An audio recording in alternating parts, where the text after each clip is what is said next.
কোনো ব্যক্তি যখন নামাজে দাঁড়ায় আল্লাহ পাক তার দিকে পূর্ণ মনোযোগ দেন, আর যখন সে নামাজ থেকে সরে যায় তখন আল্লাহ তার মনোযোগ সরিয়ে নেন।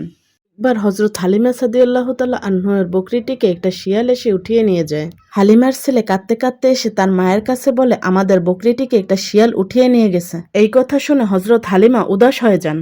হযরত হালিমাকে উদাস দেখে আমাদের প্যারা নবী হযরত মুহাম্মদ সাল্লাল্লাহু আলাইহি ওয়াসাল্লাম জঙ্গলের দিকে রওনা দিলেন। জঙ্গলে গিয়ে নবীজি আওয়াজ দিলেন, সকল জানোয়ার একত্রিত হয়ে যাও। সব জানোয়ার আমাদের নবীজির পায়ের কাছে চলে আসে। তাদের সাথে সেই শিয়ালটিও চলে আসে, আর তার সাথে হযরত হালিমার বকরিটিও ছিল। তখন আমাদের নবীজি বললেন, তুমি কি জানো না এটি হযরত হালিমার বকরি? তখন শিয়ালটি বলল, আপনি অনেক দিন হলো জঙ্গলে আসেন না, তাই আমরা বকরিটিকে ধরে নিয়ে এসেছি, যাতে করে আমরা আপনার দিদার লাভ করতে পারি। এই কথা বলে সকল জানোয়ার নবীজির পায়ের কাছে লুটিয়ে পড়ল। আমাদের নবীজির প্রেমে সারা দুনিয়ার মাখলুকাত মশগুল ছিল। সুবহান আল্লাহ। আল্লাহ পাক ঈমান ও নামাজের চেয়ে উত্তম শ্রেষ্ঠত্বের আর কোনো বিষয়কে ফরজ করেনি। যদি করতেন তাহলে ফেরেশতারা দিনরাত কেউ রুকু আর কেউ সিজদায় পড়ে থাকতেন। নামাজ দিন ইসলামের খুঁটি। নামাজ দ্বারা শয়তানের মুখ কালো হয়ে যায়। প্রত্যেক পুণ্যবানের একটা অতীত থাকে আর প্রত্যেক পাপীর থাকে একটা ভবিষ্যৎ। হযরত মুহাম্মদ সাল্লাল্লাহু আলাইহি সাল্লাম বলেন, যে ব্যক্তি ভালো কাজের পথ দেখাবে সে তার প্রতিটি আমলের সমান নেকি পাবে। অবশ্যই সালাত বিরত রাখে অশ্লীল ও মন্দ কাজ থেকে। মানুষের মধ্যে এবং শিরকের মধ্যে নামাজই একমাত্র প্রতিবন্ধক। নামাজই হলো মুমিনের নূর স্বরূপ। প্রত্যেক পুণ্যবানের একটা অতীত থাকে আর প্রত্যেক পাপীর থাকে একটা ভবিষ্যৎ। হযরত মুহাম্মদ সাল্লাল্লাহু আলাইহি সাল্লাম বলেন, যে ব্যক্তি ভালো কাজের পথ দেখাবে সে তার প্রতিটি আমলের সমান নেকি পাবে।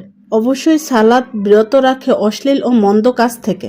মানুষের মধ্যে এবং শিরকের মধ্যে নামাজই একমাত্র প্রতিবন্ধক। নামাজই হলো মুমিনের নূর স্বরূপ। রাসূল সাল্লাল্লাহু আলাইহি ওয়াসাল্লাম মুনাফিকদের চিহ্ন বর্ণনা করেছেন। মুনাফিকের চিহ্ন তিনটি। যখন মুনাফিক কথা বলে তখন কথায় কথায় মিথ্যা কথা বলে, যখন ওয়াদা করে তা ভঙ্গ করে, আর যখন তার নিকট কোনো কিছু আমানত রাখা হয় তখন তার খিয়ানত করে। রাসূল সাল্লাল্লাহু আলাইহি ওয়াসাল্লাম বলেছেন, যখন তুমি রাস্তা দিয়ে যাও তখন আল্লাহর নামে জিকির করো, কেননা ওই কঠিন হাসরের দিন সেই রাস্তাটি তোমার নামে নালিশ করবে। জান্নাতের নেটওয়ার্ক হলো ইসলাম, সিম হলো ঈমান, বোনাস হলো রমজান, রিচার্জ হলো নামাজ, আর হেল্পলাইন হলো কুরআন। এই পৃথিবীতে কোনো কিছু পাওয়ার নেই। কিয়ামতের দিন যদি আল্লাহ আমাদেরকে বলে তোমাদের মাফ করে দিলাম, তবে সেটাই হবে আমাদের শ্রেষ্ঠ পাওয়া।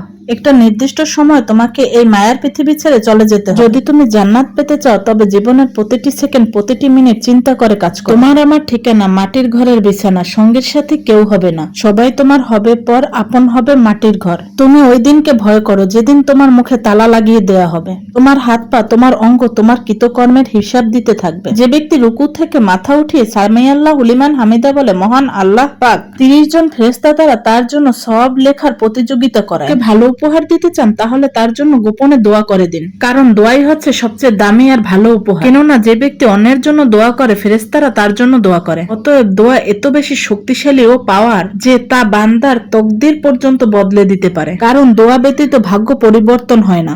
বিশ্বনবী সাল্লাল্লাহু আলাইহি সাল্লাম বলেছেন, মুসলমান যখন মসজিদের দিকে রওনা হয় সে তার ঘরে ফিরে না আসা পর্যন্ত তার প্রতি কদমে আল্লাহ একটি করে নেকি দান করেন এবং একটি করে গুনাহ মুছে ফেলেন। মহানবী সাল্লাল্লাহু আলাইহি সাল্লাম বলেছেন, যদি তোমরা সুন্দর ও সুস্থ জীবনযাপন করতে চাও তাহলে তোমাদের জীবন থেকে রাগ, হিংসা ও মিথ্যা এই তিনটি জিনিস পরিত্যাগ করতে হবে। কারণ রাগ মানুষের ঈমানকে নষ্ট করে, হিংসা মানুষের নেক আমলকে ধ্বংস করে, আর মিথ্যা মানুষের হায়াত কমিয়ে দেয়। রাসূল সাল্লাল্লাহু আলাইহি ওয়াসাল্লাম বলেছেন, যে ব্যক্তি সকাল বিকাল 3 বার করে সূরা ইখলাস, সূরা ফালাক, সূরা নাস পড়বে তার সকল কিছুর নিরাপত্তার জন্য এটাই যথেষ্ট হইবে। আল্লাহ সবসময় তার নেক বান্দাদের উপর বিপদ আপদ আর অসুস্থতা দিয়ে পরীক্ষা করে থাকেন তাদের ঈমানের শক্তি কতটা। তাই সর্ব অবস্থাতেই আল্লাহর উপর বিশ্বাস রেখে তার অর্পিত রহমতের উপর বিশ্বাস করে আর শুকরিয়া আদায় করে বেশি বেশি তার প্রার্থনা করতে হবে।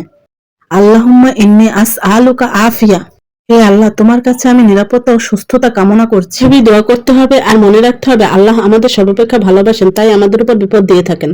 নবী করিম সাল্লাল্লাহু আলাইহি সাল্লাম বলেন, কেউ কারো ক্ষতি করলে আল্লাহ তার ক্ষতি সাধন করবেন, কেউ অযৌক্তিকভাবে কারো বিরোধিতা করলে আল্লাহ তার বিরোধী হবেন। সুনানে আবু দাউদ।